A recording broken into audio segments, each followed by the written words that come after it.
पति पत्नी बड़े धार्मिक और भक्त थे। पति क्या करता था, एक दिन शिकार खेलने गया तो भूल से मंदिर में प्रवेश कर गया। शिकार को मिला नहीं, मंदिर में देखा तो राख चढ़ी हुई है। उस राख को देखा तो पानी बड़ी दूर से पत्तों के दोने बनाकर के पानी लाया और भगवान के शिवलिंग को धोया, और धोने के बाद जैसे फूल चढ़े थे चढ़ा दिए। पूजा करके बाहर निकला, पंडित जी आ गए। पंडित जी से पूछा, महाराज मैंने मंदिर साफ कर दिया, बहुत धूल मिट्टी चढ़ी हुई थी। आचार्य ने बताया, भैया ये भगवान का अभिषेक हुआ था।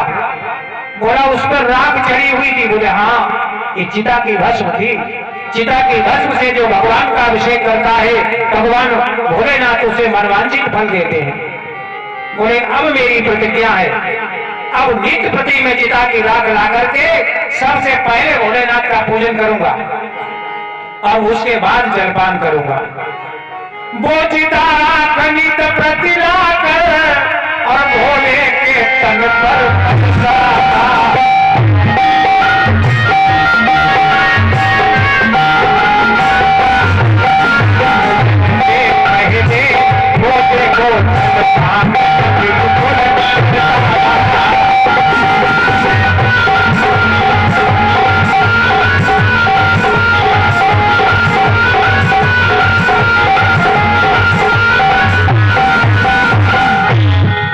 जलपान तभी करता था जब भगवान महादेव का शमशान में जाकर के चिता की राख ला करके भगवान का अभिषेक करता था। उसके बाद पति पत्नी दोनों जलपान करते थे। एक दिन वन में अचानक तेज आंधी आ गई और बरसने पानी लगा, घनघोर काली छा गई। एक दिन ऐसा हुआ, भयंकर तूफान आया और इतनी तेज पानी बरसा,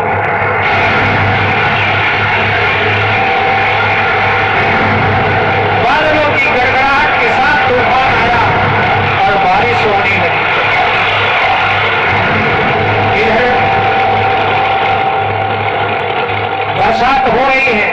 आहूक ने अपनी पत्नी से कहा, देवी हम शमशान को जा रहे। बोले तूफान तो थम जाने दो। अरे बोला तूफान थम जाएगा तो मुझे राख नहीं मिलेगी और मेरे भोले बाबा की पूजा कैसे हो पाएगी। बोले आहूक तब घर से चला और पहुंचा है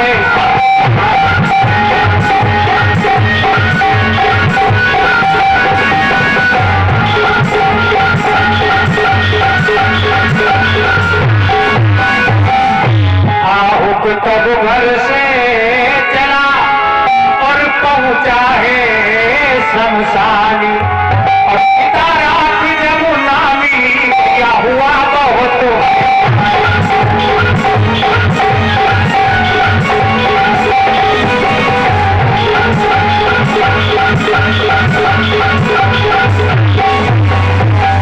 इतनी तेज बारिश हुई, जो चिताएं जल रही थी उनका कोयला भी बह गया।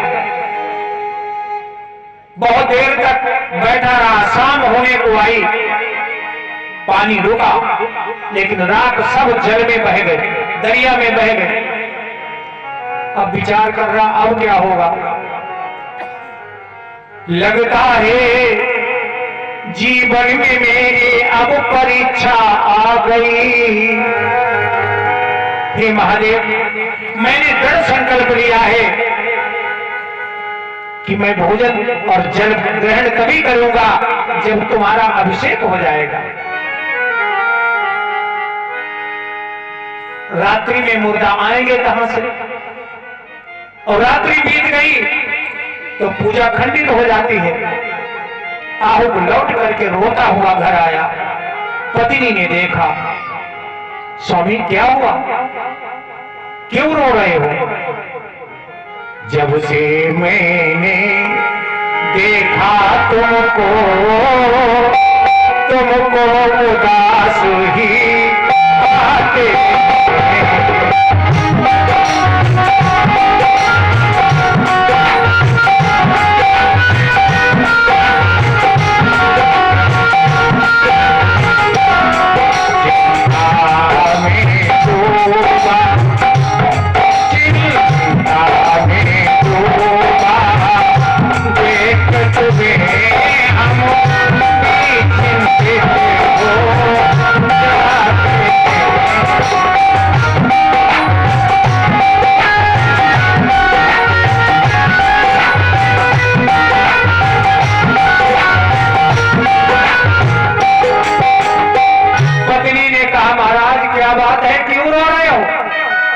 पूजा कर आए।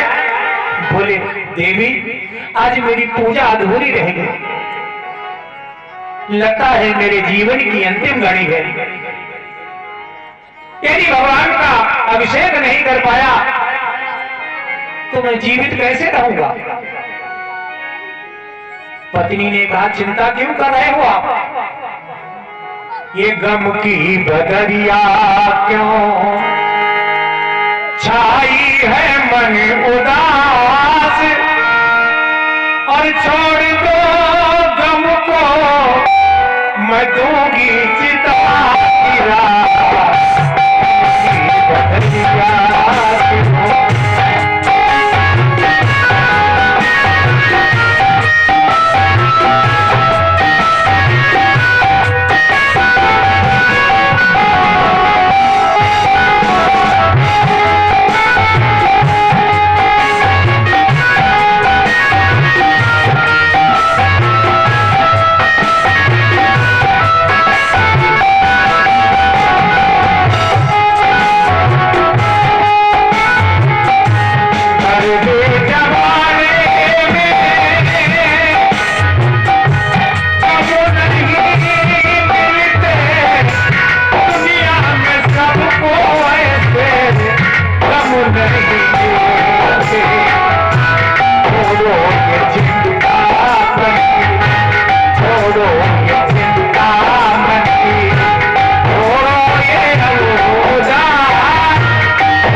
पति ने कहा सुनो देवी, हाँ तुम एक कार्य कर सकती हो, मैं लकड़ियां बीन करके लाता हूँ, चिता तैयार कर लेता हूँ और उस चिता में बैठ करके मैं जल जाऊंगा और तुम मेरी राख ले जाकर के भोलेनाथ को मल देना।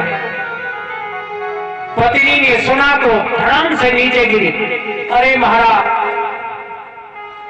अगर तुम हो तो मेरा जीवन है, अगर तुम ही नहीं रहे तो मैं संसार में जी करके क्या करूंगी। आप ऐसा करो, लकड़ियां बीन करके ले आओ और चिता बनाओ, राख मैं बनूंगी, क्योंकि पत्नी वो ही बड़भागी है जो पति के आगे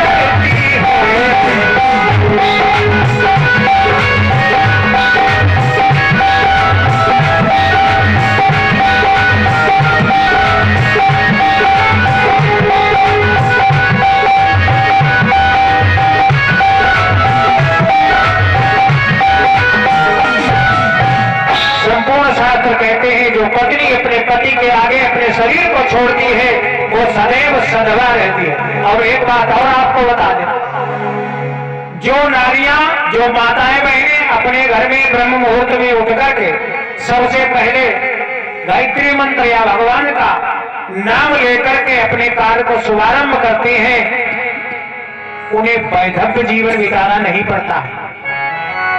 ये हमारे धर्म ग्रंथ कहते हैं, राम नाम रतः नारी, राम नाम रतः नारी सुत सौभाग्यमाप्सितम्, भरतो प्रियंतम लभते न वैधव्य कदाचन। अपने पति की प्रिय रहती हैं, राम नाम लेने वाली नारियां सदैव अपने पति की प्रिय रहती करके बड़ा भाग्यवान पुत्र उत्पन्न होता है जो अपने कुल का नाम रोशन करता है। पत्नी ने पति को दुखी देखा और कहा मेरा जीवन सार्थक तभी है जब मैं तुम्हारे काम आऊं।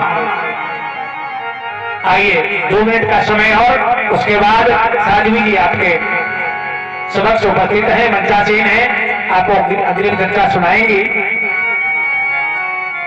पत्नी ने कहा महाराज प्रीतम प्राणों से प्यारे, पत्नी अपने पति से कह रही है प्रीतम प्राणों से प्यारे प्रियतमा यही पुकारे बनो मत प्राण हत्या और त्याग दो तन की चिंता और चिता दो हमारी सजा सजा और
और दुर्गा धोबी भगवान के चरणों में 101 भाव प्रदान किया। परमात्मा मंगल करे।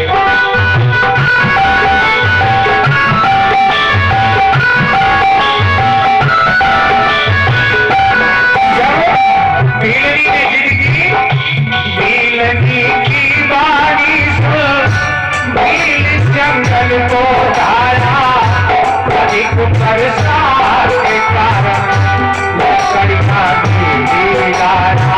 बरसात हुई, लकड़ियां गीली हो गई। अधिक बरसात के कारण लकड़ियां गीली भीलनी बचन उजारे किसी कुटिया में प्यारे। हमारी कुटिया तो सूखी है अंदर से, इसी कुटिया के अंदर हमारी चिता तैयार कर दो। लकड़ियां गीली है तो क्या, भीलनी बचन उजारे किसी कुटिया में प्यारे। चिता मेरी बना दो ओ मेरे प्राणन प्यारे, चिता मेरी बना दो किसी कुटिया के अंदर, चिता दो हमारी सजा सजा।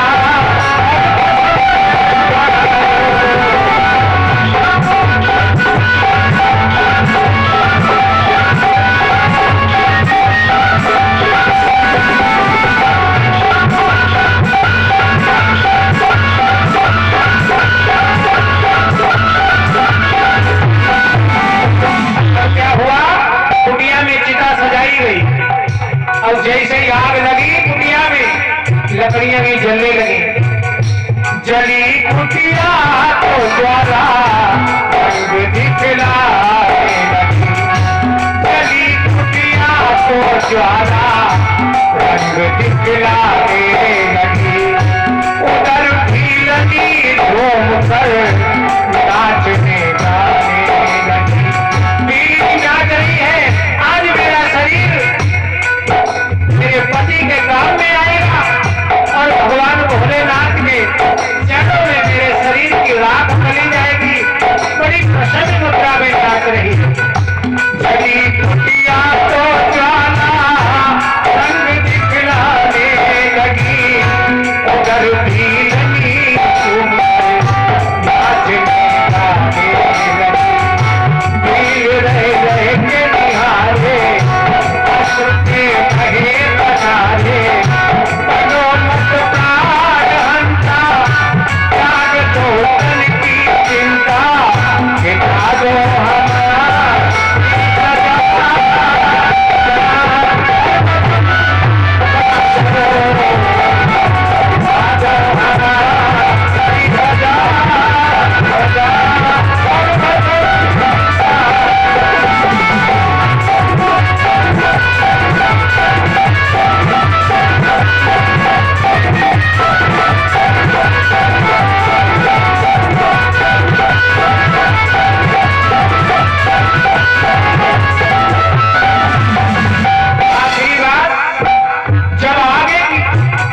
चरणों में प्रणाम किया और आग में कूद गई।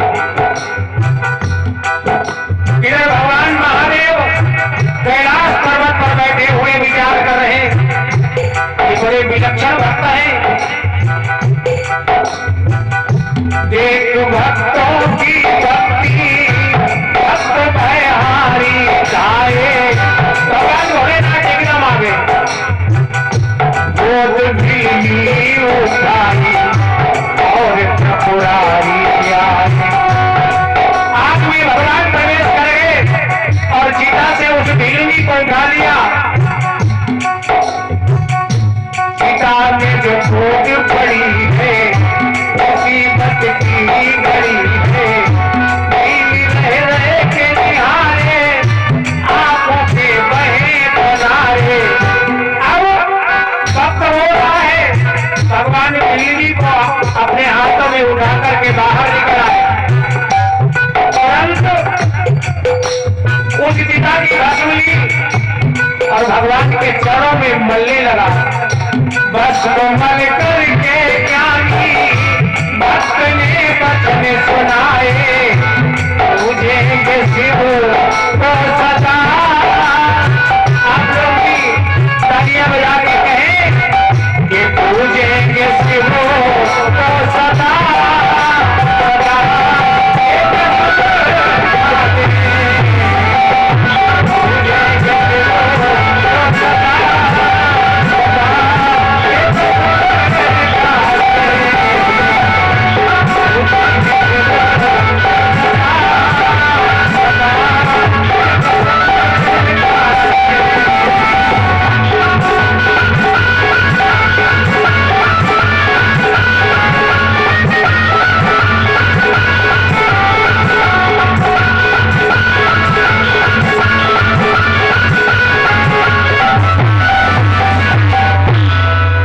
प्रेम से बोलो बाबा भोलेनाथ की।